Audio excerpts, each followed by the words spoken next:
Welcome back to Watch the Booker Man and to episode number 94 of Paul Heyman's TNA, and we're coming off the back of probably the biggest episode so far, certainly one of the most well received, and the show begins with a video package recapping the debut of CM Punk, helping Samoa Joe to victory in a tables match over AJ Styles. Punk took a seat at the top of the ramp, explaining his arrival and his issues with TNA, and revealed himself to be the man who went into business with Paul Heyman to buy out Ring of Honor. He had criticism for Heyman as well. Punk made it clear that TNA wasn't the place that he saw as the future of professional wrestling, and now free to fight for the promotion that he once called home, the saviour of Ring of Honor, is ready to lead them into a war. Myro and Taz welcome viewers to the show, discussing the reaction to CM Punk's words from last week. They say that TNA isn't going to shy away from what was said, and one man who certainly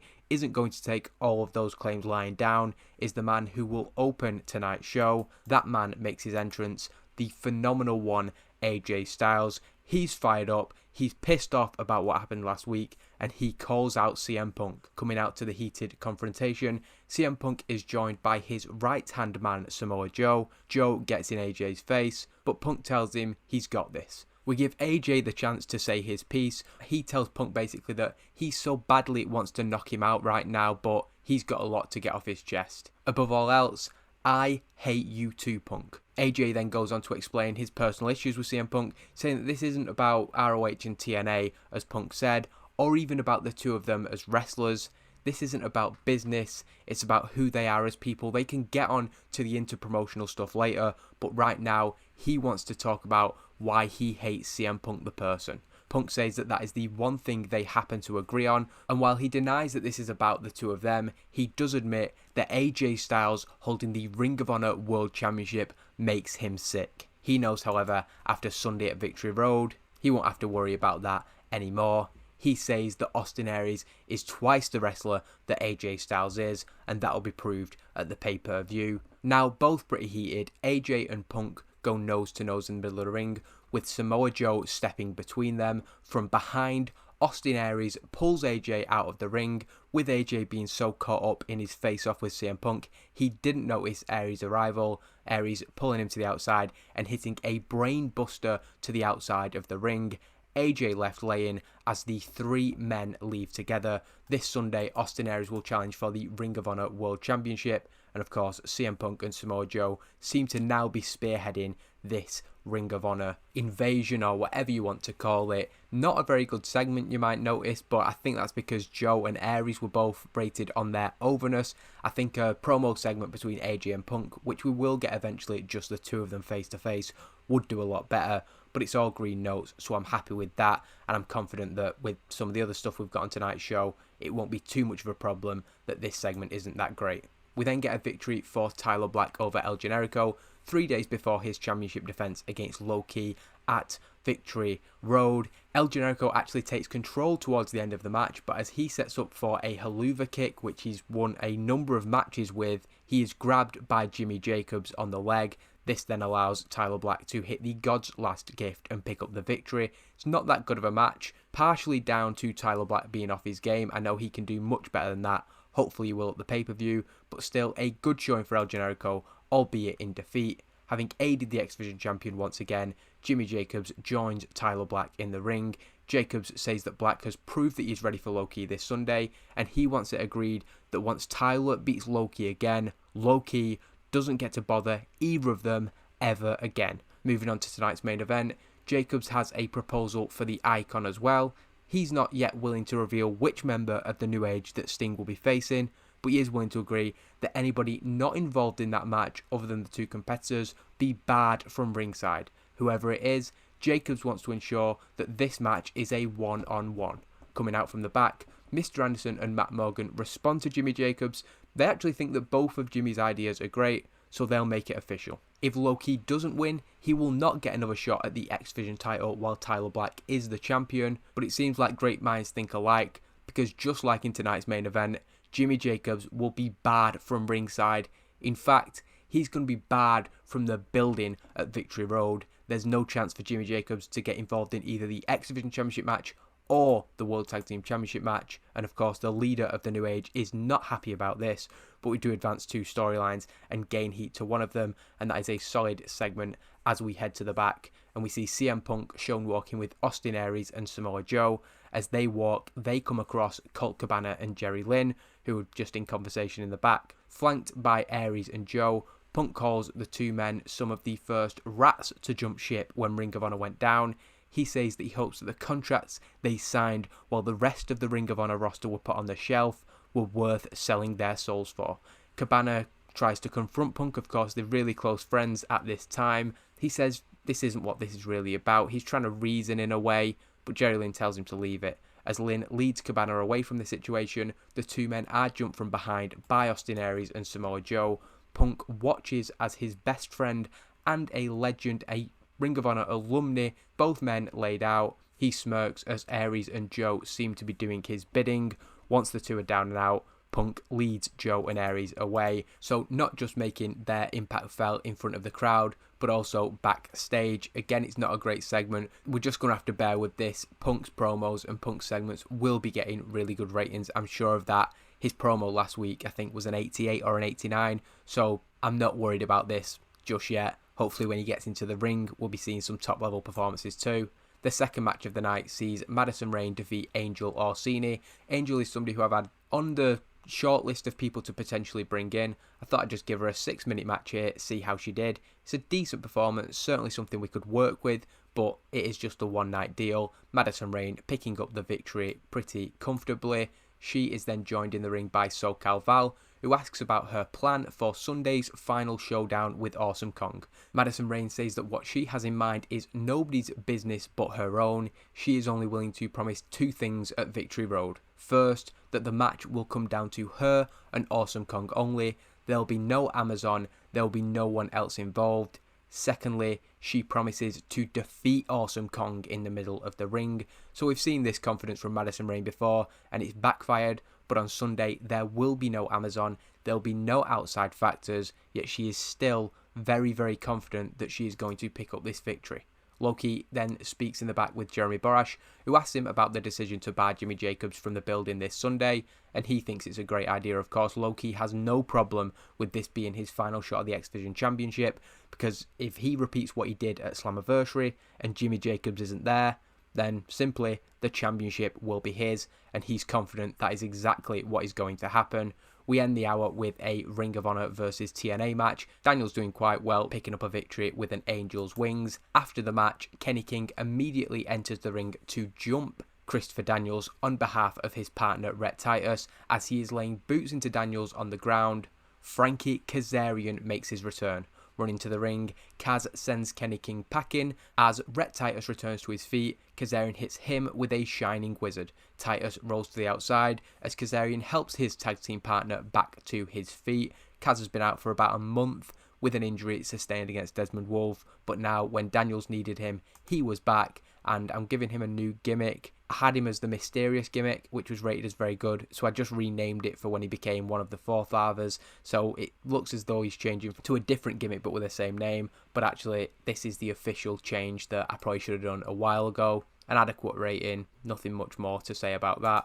We return to the second hour where Mike Tenay introduces a 3-way sit-down conversation between the competitors in this Sunday's Knockouts Championship match. Mickey begins to talk about both challengers, saying that both women deserve their shot at Victory Road, and she is looking forward to the match. The discussion doesn't remain respectful for much longer, however, as Alyssa Flash takes shot at Sarah Del Rey for screwing her out of the title twice when Flash says that she had Mickie James beat. The Knockouts champion doesn't really like this rubs her up the wrong way, so there's now tension, albeit on different levels, between all 3 of the women. Sarah Del Rey goes further, saying that Flash has no place being involved in this match, or the title scene at all for that matter. She was doing everybody a favour when she ended that match prematurely a few weeks back. Del Rey tells Flash that she'll be put back in her box this Sunday, and Flash decides that she's heard enough. Alyssa lunges at Del Rey. Mickey looks to get between them. Eventually, the situation descends into chaos. All 3 women going at each other in the room. Mike Tenay wisely gets himself out of there as the 3 women are pulled apart. We then get a knockouts match between Tara and Sarita, very competitive. I just wanted to send them out and have a really good match. It's Sarita, who I praised last week, but who doesn't really have much storyline direction. The one thing that I do know about her is that she will put in good performances, and she does that. Tara just 1 point better. Since the Mickie James storyline and her decisive defeat in that angle, we're really trying to build Tara back up now. I have something significant in mind for her, so it's more important that she picks up a win, and doing it in a good 12-minute match over a very, very accomplished competitor is going to be good for her momentum. She stands tall. As hard fought as that match was, she continues to show her new direction since those successive defeats to Mickie James. The commentators put over the fact that she has a clear focus at the moment, and she may well find herself back in the Knockouts Championship picture if she continues in this manner. You cannot argue with her results since the defeat at Sacrifice. In the back, a hurt and annoyed AJ Styles approaches Mr. Anderson and Matt Morgan. It's clear that he doesn't like the two men, but he does actually give them credit for not running away when the going got tough, like Paul Heyman did. Since they're the ones in direct contact with Heyman, Styles wants them to send a message on behalf of the whole roster. AJ says that Paul has let everybody associated with TNA down with his actions, and there's no way back for him. If Heyman knows what's good for him, he'll stay away until after they've dealt with this Ring of Honor crap. Maybe then he can come crawling back and begging for forgiveness. Mr. Anderson tells AJ Styles that he'll pass on his feedback, but suggests AJ focuses on defending the Ring of Honor World Championship this Sunday because he doesn't expect that Heyman is going to be back anytime soon. AJ insists he is very much focused on doing that, and it's another not that good segment really, losing heat to this storyline. Certainly not an ideal way to kick off this new part of the storyline, the Summer of the Saviour as it has been renamed. Not going to worry too much about a 2-minute segment. Angelina Love and Velvet Sky then introduce the Beautiful People show, bringing out Brooke as their first of 2 guests on the show. They ask her about her decision to upgrade from ODB, and Brooke says that it was a no-brainer. She asks the audience who they think she fits in with best, ODB or the Beautiful People. As Brooke flaunts her figure to the audience, ODB comes out. Love says that they haven't introduced her yet, it's not her time, but ODB doesn't care. ODB says that she might not look like the Beautiful People, but when Brooke didn't fit in with the Knockouts locker room, ODB was the one who had her back. Brooke says that ODB is done, she was going to retire, and there was no way that Brooke was willing to have herself associated with a loser like ODB any longer. Just realised I didn't put Angelina on screen here, but not too much of a problem. She asks why ODB doesn't just crawl back to where she came from. They then line up to repeat the attack from a couple of weeks ago. It was 3-on-1 if you remember. But ODB says that she's found another couple of people who don't fit in with the Beautiful People image. Daphne and Roxy then come out from the back and join ODB in sending the 3 women packing. ODB tells them they'll see them at Victory Road. It's a 6 knockouts tag team match at the pay-per-view. ODB, Daphne and Roxy versus Brooke and the Beautiful People.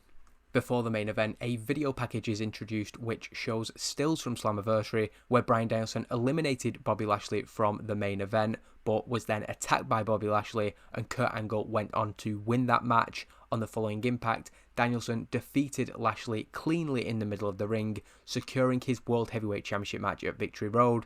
Later on tonight, the 2 men in that main event, Kurt Angle and Bryan Danielson, will speak with one another 72 hours before their first ever one-on-one match this Sunday, not to get lost in CM Punk's debut, which is of course the huge story at the moment, but Bryan Danielson versus Kurt Angle, first time ever, is happening on our next pay-per-view. We then get Jimmy Jacobs making his way out to the ring to reveal Sting's opponent, and he puts over his belief that the Kings of Wrestling will take back the World Tag Team Championships at Victory Road, along with Tyler Black, Sarah Del Rey and Austin Aries. Jacobs says that the New Age of Honor will be clad in gold once again.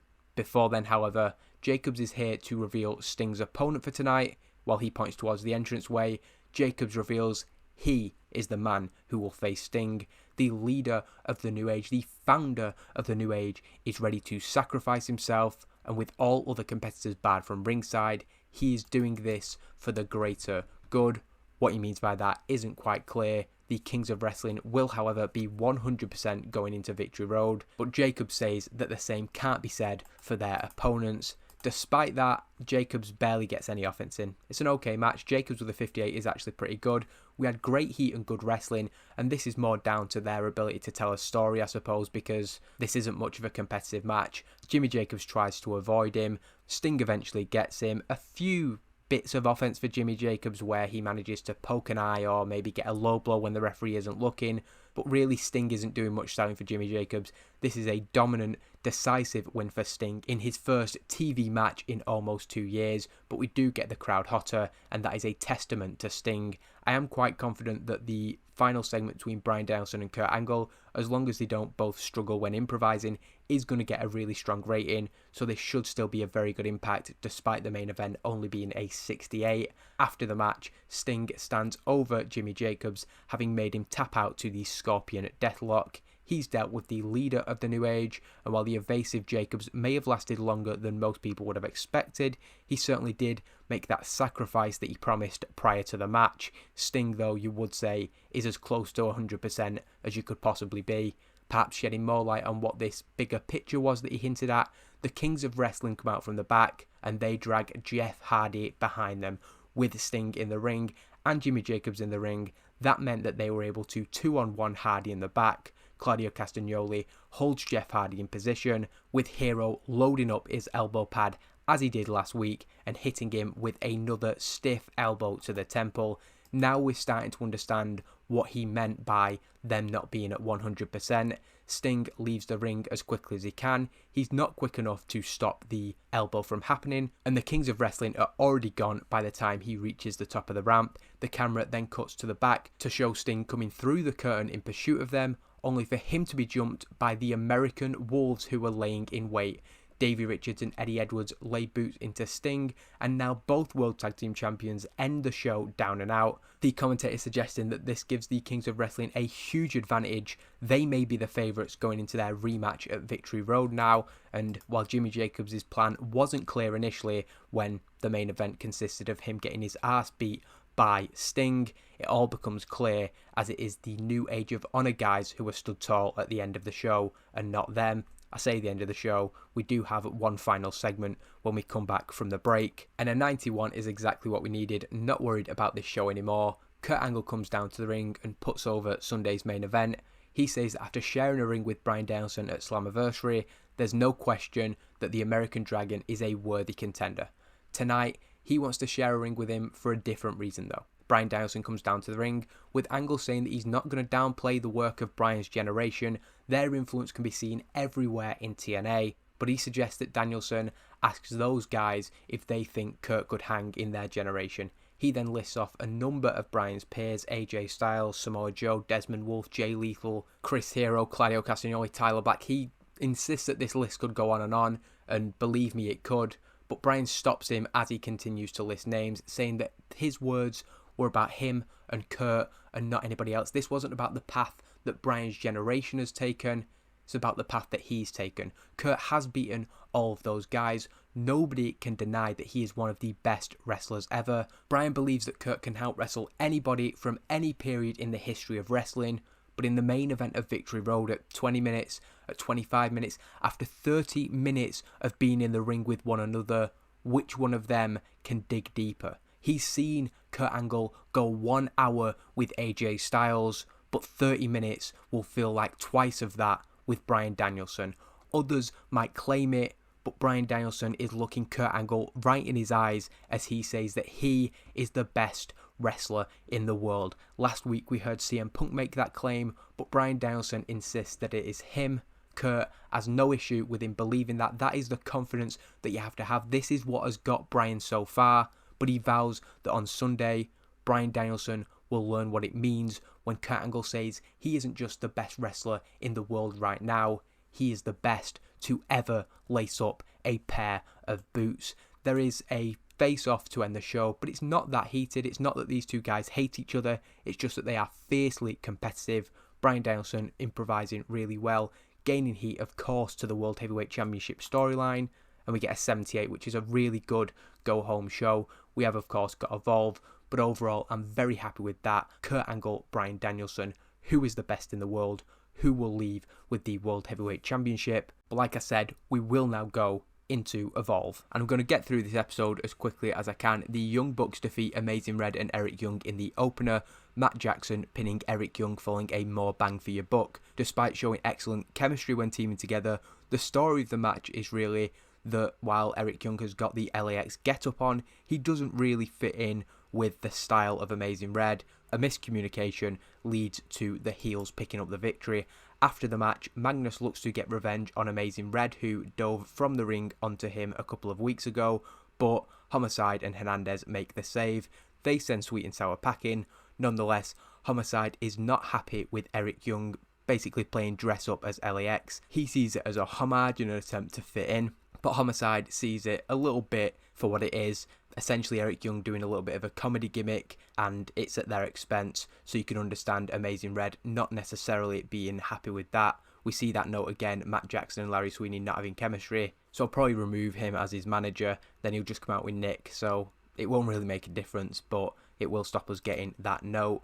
We then get a promo with Desmond Wolfe calling out Jay Lethal, and he's trying to draw a line under this. It's been about Maria coming between them, and it's all got very complicated, and he just wants it to be straightforward. If Jay Lethal wants the Evolve Championship, then he has to earn it. Therefore, next week, there'll be a 4-man, one-night tournament featuring the men who have won singles matches on Evolve since Slammiversary. So that is Jay Lethal, Magnus, Low Ki, and the winner of tonight's main event. The winner of that 4-man, one-night tournament will earn a shot at Desmond Wolfe's Evolve Championship. Pretty straightforward. We then get a promo and a recap. Austin Aries talking about what he did to AJ Styles as we see it replayed. He hit a brainbuster to the outside and he improvises poorly, so it's not a great segment, but he's basically saying what he's going to do to AJ Styles in order to get the Ring of Honor Championship back. We then get Daphne defeating Velvet with a fast roll-up in 7 minutes and 48. It's a decent match. I rated it on eye candy because I saw the sex appeal rating that these two have in-game. No other reason than that, but it does give the crowd a breather before our main event, which is good, and further promotes the 6-woman knockouts tag team match on Victory Road. After the match, a huge brawl breaks out. DNR and ODB and the Beautiful People and Brooke, but Brooke escapes from ODB getting her hands on her, so we are going to have to wait until at least the pay-per-view to see ODB get some of her revenge. That was a really poor segment, and this isn't great either. That's quite disappointing, despite them both doing well and it being a fairly long segment. Only a 78 for the final build between these two, and it's just back-to-back spliced interviews. Bryan Danielson summing up everything he said in the build to this match, Kurt Angle doing the same. I thought that might get a good rating, but hopefully it's still, this main event can ensure a solid show overall, and that's disappointing. We get the crowd hotter. Shelton Benjamin defeats Kenny King in 13:45 with a pay dirt. A good performance from Shelton Benjamin. We know he can do better. I really thought Benjamin would be able to carry King to a match at least in the 70s. Hopefully we still get a decent rating overall as Charlie Haas joins Shelton Benjamin in the ring to celebrate with him. That's the second time since Slammiversary that an Evolve has got under the required 71, so I really need to be careful here and make sure that I give a little bit more priority to Evolve going forward. To be fair, I thought that Bryan and Angle segment would get at least in the 80s, and I expected Benjamin Kenny King to get better. Maybe foolish of me, but that is the build to Victory Road done. I really don't want to get Evolve kicked off MTV. I'm not going to show my emails because there's some ongoing negotiations that I'm dealing with, but MTV wasn't happy as I expected. It might have changed, but I'm pretty sure that it's 3 strikes and you're out, so pretty much every Evolve now has to have at least something that I'm confident is going to ensure that we're over 71. Otherwise, we could lose our B show, which I definitely don't want. Not to focus on the negatives, has been another good week overall, I think, especially in terms of building to this pay-per-view. 48 hours from Friday, of course, we will be back for Victory Road 2011. The headline, the marquee match, of course, being Kurt Angle defending the World Heavyweight Championship against Bryan Danielson for the first time ever that they have shared a ring one-on-one. Thanks for watching, and hopefully you'll want to join me for that one too. Cheers.